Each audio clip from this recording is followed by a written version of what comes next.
السلام علیکم فرینڈز، کیسے ہیں آپ سب؟ ویلکم ٹو ہینا ست ناولز۔ اس سے پہلے کہ کس کی جانب بڑھیں، اگر کسی نے میرا چینل ابھی تک سبسکرائب نہیں کیا تو اسے جلدی سے سبسکرائب کر لیجئے اور بیل آئیکن کا بٹن پریس کرنا بالکل بھی مت بھولیے گا تاکہ آپ کو آنے والی نئی کس کی نوٹیفیکیشن موصول ہو سکے۔ تو آئیے چلتے ہیں بنا وقت ضائع کیے آج کی نئی کس کی جانب۔ ناول جانے من، قسط نمبر 3 جسے میں نے خود لکھا ہے۔ رات کی چاندنی میں وہ اپنے کمرے کی کھڑکی سے باہر جھانکتی ہوئی اس کو سوچنے میں محو تھی۔ تمہیں آیت کی طرح یاد کر لیا ہے، جب تک سانسیں چلیں گی میری عادت کی طرح دل بن کر میرے سینے میں دھڑکو گی۔ میرا انتظار کرنا، مجھے تمہارے پاس ہی لوٹ کر آنا ہے۔ یہ جملہ اس نے کچھ سال پہلے اسے جاتے ہوئے کہا تھا، جو آج بھی من کی سماعتوں میں رس گھولتا اس کے جینے کی امید بنا ہوا تھا۔ ان 4 سالوں میں میری محبت میں مزید اضافہ ہو رہا ہے من، خود کو تیار رکھنا میری 4 سال کی شدتیں برداشت کرنے کے لیے۔ کچھ دیر پہلے ہی سید مزمل شاہ نے فون پر ایک بار پھر اپنی محبت کا اظہار کیا تھا۔ وہ سن رہی تھی مگر دل میں آج بھی اس کے لیے جذبات نہیں تھے۔ وہ اس سے اپنے اظہار کے جواب میں ہمیشہ کی طرح محبت کا اظہار ملنے کا انتظار کرتا تھا۔ کیا تم اپنی طرف سے اظہار محبت نہیں کرو گی؟ وہ شکوہ کن لہجے میں بول رہا تھا۔ ضروری تو نہیں محبت کا اظہار کیا جائے، اسے محسوس کر لیں۔ وہ جھنجھلا اٹھی اور کال بند کر دی۔ دوسری طرف سید مزمل شاہ ہاتھ میں موبائل لیے اس کی سکرین کو ابرو سکیڑے تفکر بھرے انداز میں دیکھنے لگا۔ من کی آنکھوں کے پردوں کے سامنے آج سے 4 سال پہلے ہوئے واقعے کے گزرے مناظر دکھائی دینے لگے۔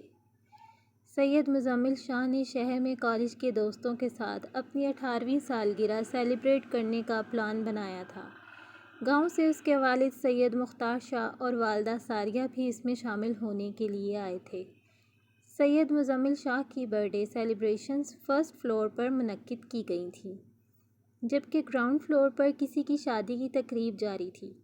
وہ جیسے ہی سیڑھیاں چڑھ کر اوپر جانے لگا، اسٹیج پر کھڑی اونچی آواز میں بولتی کسی دلہن کی آواز سن کر اس کی جانب متوجہ ہوا۔ میں یہ شادی نہیں کروں گی، نہیں چاہیے مجھے کسی کا احسان، ہرگز میں کسی لالچی انسان سے شادی نہیں کروں گی، نہیں کروں گی میں یہ شادی، کبھی بھی کسی کو بھی مجبور مت کریں مجھ سے شادی کرنے کے لیے، نہیں کر سکتی میں شادی جس میں انسانوں سے زیادہ لوگوں کو جہیز میں لائی گئی چیزوں کی فکر ہو۔ انسان کے جذبات مجروح ہوتے ہیں تو ہو جائیں، کسی کو کوئی پرواہ نہیں، لیکن ان کی مادی خواہشات زندہ رہنی چاہئیں۔ سرخ اور سیاہ جوڑے میں ملبوس وہ میرج ہال کے اسٹیج پہ کھڑے زور زور سے چلا رہی تھی۔ اس کا یہ سجا سنورا رنگ روپ، دو آتشا حسن سمیت وہ نازک سی لڑکی خلاف عادت آج بھرے مجمع میں چلا رہی تھی۔ آج اس پہ جو گزری تھی وہ کسی قیامت سے کم نہ تھی۔ یہ تو کیا کہہ رہی ہو؟ تجھے میں کہہ رہی ہوں چپ کر جا من۔ کون کرے گا تجھ سے شادی آج کے بعد؟ خود کو تو بدنام نہ کر۔ اونچا بول کر شریف لڑکیاں آہستہ آواز میں بات کرتی ہیں۔ کون بیاہے گا ایسی لڑکی کو جس کی بارات ایک بار دروازے سے لوٹ جائے؟ میں جیتے جی مر جاؤں گی، ایسی ذلت برداشت نہیں کر پاؤں گی۔ سامنے کھڑی ثمینہ جو تماشا دیکھ رہی تھی، اس کا یہ روپ دیکھ کے اس کے قریب آئی تھیں اور اس کی کلائی کھینچ کے اپنے سامنے کیا تھا۔ نہ جانے اس طرح کرنے سے کتنی چوڑیاں اس کی کلائی میں پیوست ہو چکی تھیں، لیکن اسے درد کا کوئی احساس نہ ہوا تھا۔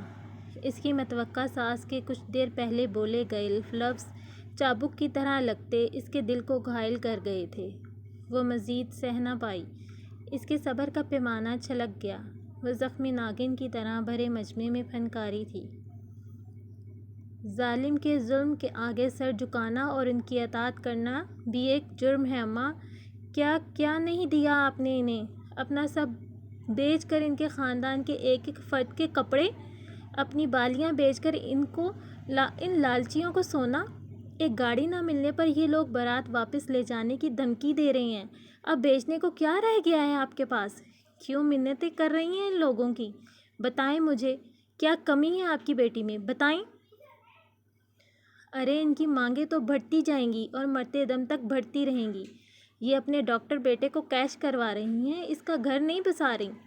نہیں کرنی مجھے کسی سے بھی شادی، سب کچھ آپ ہی نے دے دیں گی تو میری چھوٹی بہنوں کا کیا بنے گا؟ میں نہیں کر سکتی ان کے ساتھ ایسی ناانصافی، پلیز اماں۔ وہ سرخ چوڑیوں اور مہندی سے سجے ہاتھ ان کے سامنے جوڑتے ہوئے بولی تھی۔ مستقل رونے سے اس کا جسم شل ہو چکا تھا، جبکہ اس کے چہرے پر اب ہر قسم کی خوشی سے آزاد ہو چکا تھا۔ اس کے چہرے پہ بس رنج و الم کی کیفیت طاری تھی۔ میری آپی، اس کے ساتھ کھڑی اس کی بہنوں میں سے ایک اس کے کندھے پہ اپنا ہاتھ رکھتے ہوئے اس سے بولی تھی اور اس کا ہاتھ پکڑ کے اسے اپنے ساتھ اسٹیج کی دوسری طرف لے گئی تھی۔ میں نہیں کروں گی یہ شادی، تم سمجھاؤ نا اماں کو، یہ تم لوگوں کے ساتھ بھی سراسر ناانصافی ہے۔ میں مر جاؤں گی یار، میں مر جاؤں گی۔ تم لوگوں کا حق مار کر میری شادی ہونا اتنا بھی ضروری نہیں۔ وہ کرسی پہ ڈھہر سی گئی تھی۔ اس کا بس نہیں چل رہا تھا کہ وہ سب ٹھیک کر دیتی اور اپنی اماں کو ان لوگوں کے سامنے اپنے لیے منتیں کرنے سے روک لیتی۔ آپ اگر یہ شادی نہیں کرو گی تب بھی لوگ آپ کو جینے نہیں دیں گے۔ آپ کی شادی ہوگی تو ہی ہماری باری آئے گی۔ اماں کبھی بھی آپ کی شادی سے پہلے ہماری شادی کے بارے میں سوچ بھی نہیں سکتی، اور اگر آپ کی شادی نہ ہوئی تو لوگ یہی کہیں گے کہ ضرور آپ میں کوئی کمی تھی جب بارات واپس چلی گئی۔ یہ آپ کو تانے دے دے کر مار دیں گے، لوگ آپ کے کردار پر انگلیاں اٹھائیں گے۔ بہتر ہے کہ جو ہو رہا ہے وہ ہونے دو۔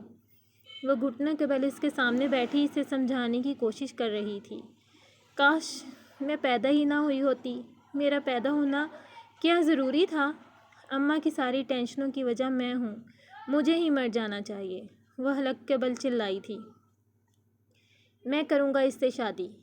سید مزمل شاہ کی آواز اتنی بہت سی آوازوں کو یکدم ساکت کر گئی تھی۔ سب نے حیرانی سے اس کی طرف دیکھا تھا، لیکن وہ اسے پھٹی پھٹی نظروں سے دیکھ رہی تھی۔ اسے اپنی سماعتوں پر یقین نہیں آیا کہ اتنے جاننے والوں میں سے کوئی بھی آگے نہیں بڑھا سوائے وہاں کھڑے ایک اجنبی سید مزمل شاہ کے۔ یہ تم کیا کہہ رہے ہو مزمل؟ تم سید خاندان میں سے ہو، تمہاری شادی غیر معمولی لڑکی سے کیسے ہو سکتی ہے؟ ہوش کے ناخن لو۔ سید مزمل شاہ کے فیصلے پر سب سے پہلے اس کے والد سید مختار شاہ کو اختلاف ہوا تھا۔ وہ کڑے تیوروں سے گھورتے ہوئے غرائے تھے۔ بے شک میں سیدوں میں سے ہوں اور میرا ہی فرض بنتا ہے ایسے حالات دے کر انسانیت کا تقاضا نبھاتے ہوئے اس لڑکی کی عزت برقرار رکھنے کے لیے اسے اپنا نام دوں۔ پیر صاحب اجازت دیجیے، اور مولانا صاحب آپ نکاح شروع کریں۔ وہ سردار مختار سے کہتے ہوئے آگے بڑھ کر صوفے پر بیٹھ گیا تھا، اور اسے سمجھ نہیں آ رہا تھا کہ وہ گھونگھٹ اوڑھے گردن جھکائے اپنی قسمت پر ماتم کنا ہو یا رشک کرے۔ ایک اجنبی شخص نے اسے بھری محفل میں اسے اپنا نام دینے کا فیصلہ کیا تھا۔ مزمل، اگر تم نے اس سے نکاح کے لیے اقرار کیا تو میں تمہیں جائیداد سے عاق کر دوں گا، چھین لوں گا سرداری۔ ابھی اتنی جلدی شادی کیسے کر سکتے ہو تم؟ یہ عمر نہیں ہے تمہاری۔ ایک بار پھر سے سردار مختار شاہ نے دھمکی امیز انداز میں لب کشائی کی تھی۔ میں 18 سال کا بالغ لڑکا ہوں، اپنے لیے فیصلہ لینے کا مکمل اختیار رکھتا ہوں۔ دنیا کا کوئی قانون مجھے روک نہیں سکتا۔ میں یہ نکاح کر کے رہوں گا، یہ میرا آخری فیصلہ ہے، اور اس فیصلے سے آپ لوگوں میں کوئی مجھے پیچھے نہیں ہٹا سکتا۔ بھائی رہے نہیں، ایک اکیلا میں ہی بچتا ہوں آپ کے بعد۔ سرداری اور جائیداد مجھے ہی ملے گی، اس لیے مجھے یہ بچکانہ دھمکیاں مت دیں۔ سید مزمل شاہ کا لہجہ بے لچک تھا اور وہ اپنے فیصلے پر ڈٹ چکا تھا۔ ثمینہ کی آنکھوں میں آنسو مٹنے لگے تھے۔ کیسے وہ 18 سالہ نوجوان ڈٹ گیا تھا اس کی بیٹی کے لیے اپنے والدین کے سامنے۔ اگر آپ نے اس نکاح میں رضامندی نہ بھی دی تب بھی میں یہ نکاح ضرور کروں گا۔ آپ کی ذات برادری کے چکروں میں میں کسی کی بھی زندگی سر عام برباد نہیں ہونے دوں گا۔ سید مزمل شاہ کے انداز میں رتی برابر بھی فرق نہ آیا تھا۔ ایک بار پھر سوچ لو مزمل شاہ، لڑکی تم سے عمر میں بڑی لگ رہی ہے۔ ساریہ شاہ نے اسے سمجھانا چاہا، مگر وہ اس وقت کسی کی بھی سننے کو تیار نہ تھا۔ اگر آپ لوگ اسلام کے ہی پیروکار ہیں تو اسلامی تاریخ ہی اور آنکھ پلٹ کر دیکھیے، وہاں آپ کو بہت سی ایسی مثالیں ملیں گی جہاں زوجہ بڑی تھیں مگر پھر بھی انہوں نے مثالی ازدواجی زندگی گزاری۔ مجھے بھی اپنی شریک حیات کے لیے عمر، رنگ، ذات پات سے کوئی لینا دینا نہیں، صرف مسلمان ہونا شرط لازم ہے۔ وہ آواز بلند گمبھیر آواز میں گرجا تھا کہ سب اس کی بات سن کر اپنی جگہ منجمد ہو گئے تھے۔ ثمینہ کا دل تو خوشی سے جھوم اٹھا۔ آج اسے اس بات پر یقین ہو گیا تھا کہ اللہ تعالیٰ کبھی بھی دل سے کی گئی دعاؤں کو رد نہیں فرماتا۔ یہ ہم ہی ہیں جو جلد باز اور ناشکرے ہو جاتے ہیں۔ بے شک وہ رب العالمین بہتر جانتا ہے کہ کس وقت کون سی دعا قبول ہونی ہے اور سب کی بہتری کس میں ہے۔ تھوڑی ہی دیر میں جہاں سوگواریت چھا گئی تھی، وہاں ایک بار پھر سے ماحول میں ہلچل مچ گئی۔ من کی چھوٹی بہن اس کے پاس آئی۔ چلے آپ ہی اپنا میک اپ درست کر لیں، پھر تھوڑی دیر میں رخصتی ہو جانی ہے۔ من تب سے خاموش بت بنی بیٹھی ہوئی تھی۔ اس کی بہن من کا رویا ہوا چہرہ اور بکھرا میک اپ درست کرنے لگی۔ اس وقت اس کے دماغ نے کام کرنا چھوڑ دیا تھا۔ وہ کچھ سمجھ نہیں پا رہی تھی کہ آخر قسمت نے اس کے ساتھ یہ کیا کھیل کھیلا ہے۔ پل بھر میں اس کی زندگی کا رخ ہی پلٹ دیا۔ بس یہ بات اس کے ذہن میں تھی کہ آج اس نے اپنی ماں کی بات مان کر ان کی عزت کو نیلام ہونے سے بچا لیا ہے۔ اس سے زیادہ اسے کچھ سوچا ہی نہ گیا۔ من عبد الرحمن خان، کیا آپ کو یہ نکاح قبول ہے؟ مولانا صاحب کے سوال پر من نے کرب سے آنکھیں موندی تھیں۔ قبول ہے، آنکھیں واہ کرتے اس نے حقیقت سے نظریں ملا کر کرب زدہ آواز میں کہا، کیا آپ کو یہ نکاح قبول ہے؟ دوسری بار پوچھنے پر من کا دل ایک بار پھر سے سکڑ کر پھیلا تھا۔ قبول ہے۔ اس کی تیسری اور آخری بار اقرار کرنے پر سید مزمل شاہ کا دل اپنی جگہ جم گیا تھا۔ پھر مولانا صاحب نے سید مزمل شاہ سے اس کی رضامندی پوچھی۔ اس نے مولانا صاحب کے پوچھنے پر جواباً قبول ہے کہا اور پھر نکاح نامے پر دستخط کر کے اسے ہمیشہ کے لیے اپنے نام کر لیا۔ جبکہ سید مختار شاہ اور ساریہ اسے نکاح کرتے دیکھ کر وہاں سے نکل گئے تھے۔ سید مزمل شاہ اس دوران کالج کے ہاسٹل میں رہائش پذیر تھا، اس لیے من کو لے کر ایک ہوٹل میں آ گیا۔ کلک کی آواز سے دروازہ کھلا تو من نے اندر آنے والے اپنے کچھ دیر پہلے بنے اپنے شریک حیات پر نظر ڈالی۔ پل بھر کے لیے اس کا دل دہل گیا۔ وہ اپنے خشک ہوتے لبوں پر زبان پھیر گئی۔ دل و دماغ عجیب سی کشمکش میں مبتلا تھا۔ وہ دونوں ہاتھوں کی انگلیوں کو چٹکھاتے ہوئے مختلف قسم کے اوہام کا شکار ہوئی تھی۔ تو تم یہاں کیوں آئے ہو؟ وہ خود کو مضبوط بناتے ہوئے بولی۔ شوہر اپنی بیوی کے کمرے میں نہیں آئے گا تو کہاں جائے گا؟ سید مزمل شاہ نے ٹھہرے ہوئے انداز میں کہا۔ اس ہوٹل میں کیا کمروں کا کال پڑ گیا ہے؟ کسی دوسرے میں چلے جائیں۔ وہ دانت کچکچا کر تیکھے لہجے میں بولی۔ جگہ تو بہت سی ہیں رہنے کے لیے، فی الحال تو آپ کے دل میں جگہ درکار ہے۔ وہ ابرو اچکا کر ہلکا سا مسکراتے ہوئے زمائنی انداز میں بولا تو من کی آنکھوں کی پتلیاں حیرت سے پھیلیں۔ دیکھو، مجھ سے فضول باتیں کرنے کی ضرورت نہیں، بہت تھک گئی ہوں، مجھے سکون چاہیے۔ وہ اس بار زور سے چلا کر بولی۔ تمہارا سکون و چین مجھ سے جڑا ہے، لہٰذا مجھ پر توجہ دو۔ سکون دینے کی ذمہ داری تمہاری شاہ من کی ہے جان من۔ وہ اس کی بھیگی آنکھوں میں نظریں گاڑے دلکشی سے ایک آنکھ فنگ کیے شرارت امیز لہجے میں کہتے ہوئے اسے حیرتوں کی زد میں چھوڑ گیا۔ شاہ جی، آپ تو بہت ٹھرکی نکلے۔ وہ حیرت بنی تحیر زدہ آواز میں گویا ہوئی۔ میں نے صرف اپنی امی کے کہنے پر یہ رشتہ جوڑا ہے اور یہ میرے جڑے ہوئے ہاتھ دیکھ لو، جان چھوڑو میری۔ وہ اپنی مہندی سے رنگے دونوں ہاتھوں کو جوڑ کر بولی۔ مکمل موجود شخصیت کے گھنی مونچھوں تلے منابی لب اس کی بات سن کر مسکراہٹ میں ڈھلے۔ اس نے گہری نگاہوں سے اس کے سجے سورے سراپے کا جائزہ لیا، جو پور اس کی ہو چکی تھی۔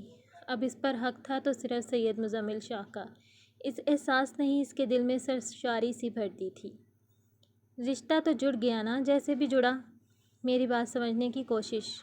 اس نے کہنا چاہا تو من نے اسے درمیان میں ہی ٹوک دیا۔ نہیں ہوں میں اچھی، بہت بری ہوں میں۔ اچھی ہوتی تو یہ سب نہیں ہوتا میرے ساتھ جو آج ہوا ہے۔ میں بہت بری ہوں، بہت بری۔ اور بہت مہربانی ہوگی تمہیں بھی میری طرف سے کسی بھی قسم کی کوئی خوش فہمیوں میں پڑنے کی قطعی ضرورت نہیں تمہیں، کیونکہ مجھے اس نام نہاد رشتے سے کوئی فرق نہیں پڑتا۔ میں تم پر زبردستی تھوپی گئی ہوں اور ایسا انچاہا رشتہ نہ تو مجھے خوش رکھ پائے گا اور نہ کبھی تمہیں۔ میری نظر میں اس ہمدردی کے باعث جوڑے گئے رشتے کی کوئی ویلیو نہیں۔ وہ اس کے وجود کی رعنائیوں سے مستفید ہوتا ہوا دلکشی سے مسکرایا۔ میری طرف سے اجازت ہے، اپنی من مرضی کرو، جس سے چاہے مرضی رشتہ بناؤ۔ وہ اس کے چہرے کی نرمی دیکھ کر طیش میں آئی اور تکیہ اٹھا کر فرش پہ پھینکتے ہوئے غرائی تھی۔ اس کے اندر کا ابال کسی بھی طرح نکل نہیں رہا تھا، جبکہ سید مزمل شاہ بڑے مطمئن انداز میں سینے پر دونوں ہاتھ باندھے اس کی کارروائی بڑے ٹھنڈے ٹھار انداز میں ملاحظہ فرما رہا تھا۔ پھر جیکٹ اتار کر صوفے پہ اچھالتا، وہ شرٹ کے کف موڑے، وہ چلتا ہوا اس کے قریب آیا۔ میں نے جس سے رشتہ بنانا تھا بنا لیا اپنے من سے، اور جب میری جان من نے اجازت دے ہی دی ہے اپنے شاہ من کو، تو ہم بھی اپنے من کی کریں گے۔ اب مکر نہ مت جان من، وہ فسوں خیز آواز میں بول کر اس کے ہوش اڑا گیا۔ وہ اپنی نئی نویلی دلہن کی کلائی اپنے مضبوط ہاتھوں میں جکڑا اور اسے بیڈ پر دھکا دے کر گراتے اس پر جھکا تھا۔ یہ کیا کر رہے ہو تم؟ وہ لڑکھڑاتی ہوئی آواز میں بولی۔ وہ اس کی بات کو نظر انداز کرتا ہوا جھک کر اپنے ہاتھ کی پشت سے اس کے گداز لبوں پر لگی لپسٹک مٹا گیا۔ romance.com وہ بوجھل آواز نے کہتے مبہم سا مسکرایا تھا۔ اس کے عمل پر من کو اپنا دل بند ہوتا ہوا محسوس ہوا۔ مجھے .com کی ساری ویب سائٹس بلاک کرنی اچھے سے آتی ہیں، وہ غصیلی تیور سے اسے دیکھتے ہوئے جواباً کاٹدار آواز میں بولی، اور دوسرا تکیہ اٹھا کر اسے مارنے کا ارادہ رکھتی تھی، لیکن مقابل بھی سید مزمل شاہ تھا، جو اس کے ارادہ پہلے ہی بھانپ چکا تھا۔ اس کی دونوں نازک کلائیوں کو قابو کرتا اسے تل ملانے پر مجبور کر گیا۔ وہ اس کی فولادی گرفت میں پھڑپھڑانے لگی تھی۔ تو ڈیئر ریڈرز، کیسی لگی آج کی قسط آپ کو؟ کمنٹ سیکشن میں اپنی رائے سے ضرور آگاہ کیجیے گا۔ اپنا اچھا رسپانس دیا کریں، صرف سنا نہ کریں، کمنٹس بھی کیا کریں نا پلیز، اور مجھے انتظار رہتا ہے آپ کے کمنٹس کا، آپ کی رائے کا، اور اچھے ریویوز دیجیے تاکہ مجھے موٹیویشن ملے اور میں نیکسٹ قسط جلدی اپلوڈ کیا کروں۔ تو آپ کا ٹارگٹ ہے 1K ویوز ہوتے ہی میں نیکسٹ ایپیسوڈ اپلوڈ کر دوں گی۔ تو تب تک اپنا بہت زیادہ خیال رکھیے گا۔ ملتے ہیں نیکسٹ قسط کے ساتھ۔ اللہ حافظ۔